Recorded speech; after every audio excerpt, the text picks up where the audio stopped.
জয় শ্ৰীৰাম। আজি আকৌ অন্য এটা টপিক লৈ আহিলোঁ। যেনেকৈ মানুহৰ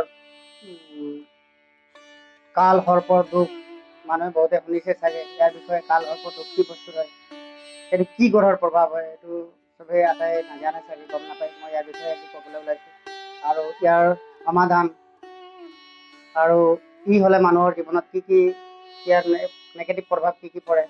আৰু 2 নম্বৰতে হৈ গ'ল শনি গ্ৰহৰ বিষয়েও, ৰাশি কুণ্ডলীৰ বিষয়েও 2 এষাৰ কথা ক'বলৈ আজি নতুন এটা টপিক লৈ আকৌ আপোনাৰ ওচৰলৈ আহিছোঁ। বহুত বহুত ধন্যবাদ। আপোনালোকে ভিডিঅ'টো চাব আৰু ফ'ল' কৰিব, লাইক কৰিব, কমেণ্ট কৰিব, যাতে বাকী যিবোৰ আমাৰ লাগতিয়াল ভিডিঅ' আছে সেইবিলাক যাতে আপোনালোকে পাই থাকে। তো কাল সৰ্প দুখ এইটো বিষয়ে নিশ্চয় শুনিছে চাগে আপোনালোকে আগতে। ই কাল সৰ্প দুখ কি বস্তু হয়, ক'ৰ পৰা আহে, তেওঁ কেনেকৈ হয়, মানুহৰ জীৱনত তেওঁ কি প্ৰভাৱ পেলায়, কেনেকৈ বেয়া প্ৰভাৱ পেলায়, কেনেকৈ ভাল প্ৰভাৱ পেলায়, কাল সৰ্প দুখ ইয়াৰ বিষয়ে বহুত মানুহ জানিব বিচাৰে। মোক 2-4জন মানুহে কমেণ্ট কৰি সুধিছিলেও যে বাবা ইয়াৰ কিবা উপায় আছে নেকি। ইয়াৰ উপায় মই আজি দিবলৈ গৈ মই মোৰ গুৰু কৃপাত মোক যিখিনি মোৰ ওচৰত আছে, শাস্ত্ৰৰ মতে যিখিনি বিধি বিধান আছে, তেওঁৰ মতে এইটো উপায় কৰি ল'ব। কাৰোবাৰ যদি ইয়াৰ প্ৰভাৱ পৰিছে, নেগেটিভ প্ৰভাৱ, তেতিয়াহ'লে অট'মেটিক এইটো ঠিক হৈ যাব আৰু তেওঁবিলাকৰ যিটো সমস্যা আছে, সমস্যাবিলাক নিশ্চয় সমাধান হ'ব। প্ৰথমতে ই যদি কাৰোবাৰ কুণ্ডলীত, কাৰোবাৰ ৰাশিত যদি থাকে, তেন্তে তেওঁৰ ওপৰত কি কি বেয়া প্ৰভাৱ দেখা যাব। প্ৰথমতে শাস্ত্ৰ আৰু মোৰ গুৰুৱে কোৱা মতে মানুহৰ কুণ্ডলীত শুভ আৰু অশুভ গ্ৰহৰ স্থিতি থাকেই থাকে। সেয়েহে যদি শুভ প্ৰভাৱ মানুহক যেনেকৈ ৰজালৈকে বনাই দিব পাৰে, আৰু অশুভ প্ৰভাৱে মানুহক যেনেকৈ ৰজাৰ পৰা ভিখাৰীলৈকে বনাই দিব পৰা পাৱাৰ থাকে, ইয়াৰ মানে নেগেটিভ এটা শক্তি থাকে, নেগেটিভ প্ৰভাৱ থাকে। এতিয়া শুভ গ্ৰহৰ কথা যদি ক'বলৈ যাওঁ, কাল সৰ্প দুখ যেতিয়া বহু মানুহৰ ওপৰত থাকে, তেওঁবিলাকে গমেই নাপায়, অনুভৱ কৰিব নোৱাৰে।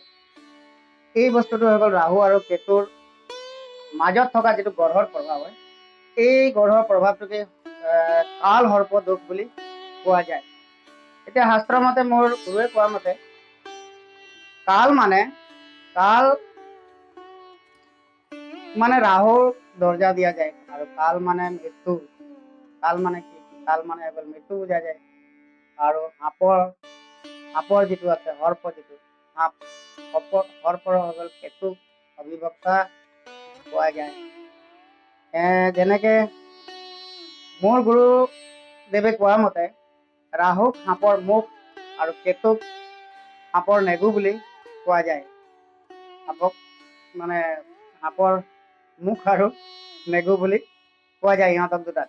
আৰু ইয়াৰ মাজত থকা যিটো গ্ৰহৰ প্ৰভাৱ, এইটোৱে হৈ গ'ল কাল সৰ্পৰ দুখ। এনে মানুহক কুণ্ডলীত পৰা ভাল প্ৰভাৱ নষ্ট কৰি দিয়ে।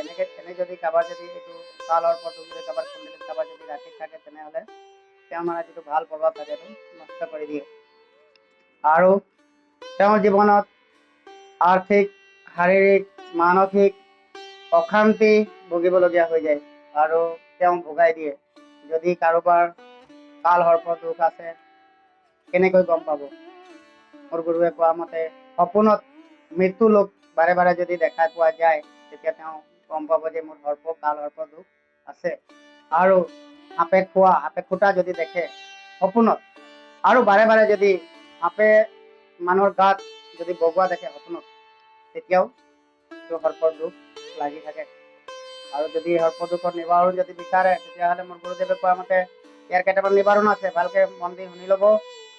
যদি কাৰোবাৰ সৰ্পৰ দুখ এনেকে প্ৰভাৱ যদি পৰি আছে, তেতিয়াহ'লে চবতকে প্ৰথমে তেওঁ সদায় ৰাতিপুৱা মহামৃত্যুঞ্জয় পাঠ সদায় কৰিব লাগিব। ইয়াৰ এটা উপায়, দৈনিক এইটো কৰিব লাগিব। আৰু বা হনুমান চালিচাৰ 11 বাৰ সদায় ঘৰত পাঠ কৰিব লাগিব। 3 নম্বৰতে ঘৰত ময়ূৰ চৰাইৰ পাখি আনি ঘৰত ক'ৰবাত লগাই ৰাখিব। তেওঁ কাল সৰ্প দুখৰ নিবাৰণ কৰে। তেনেকে কাল সৰ্পৰ দুখ থাকে, ইয়াৰ নিবাৰণৰ বাবে আৰু এটা উপায় আছে। যেনেকে দৈনিক আপুনি পূজা পাঠ আদি কৰিব, ইয়াৰো অধিক ফল পায়। আৰু পিপল গছৰ পূজা শনিবাৰে কৰিলেও আপোনাৰ কাল সৰ্প দুখৰ নিবাৰণ হ'ব। আৰু এটা মই উপায় দিছোঁ, শিৱলিংগত যদি সদায় তেওঁ পানী ঢালি থাকে, সদায় পানী ঢালিব লাগিব, তেতিয়াও কাল সৰ্প দুখৰ আপুনি নিশ্চয় 110% নিবাৰণ পাব। চক আজি মই যিখিনি কাল সৰ্পৰ দুখৰ বিষয়ে যিখিনি মোৰ আছিলে সেইখিনি আপোনালোকক ক'লোঁ। ইয়াতেই আপোনালোকে যিখিনি উপায়ো দিলোঁ এই উপায়খিনি কৰি ল'ব। কাৰোবাৰ যদি জীৱনত এনেকৈ যদি বেয়া প্ৰভাৱ পৰি আছে তেতিয়াহ'লে নিশ্চয় এইটো নষ্ট হৈ যাব, ভাল হৈ যাব। আৰু যদি গোটেই ভিডিঅ'টো চাইছে ভিডিঅ'টো শ্বেয়াৰ নিশ্চয় কৰিব, ছাবস্ক্ৰাইব কৰি ল'ব আৰু বেল আইকনটো নিশ্চয় দবাই ল'ব। এই শ্বেয়াৰাম আকৌ পুনৰ নতুন টপিক লৈ পিনে আকৌ আপোনালোকক লগ পাম। জয় শ্ৰীৰাম, সীতাৰাম।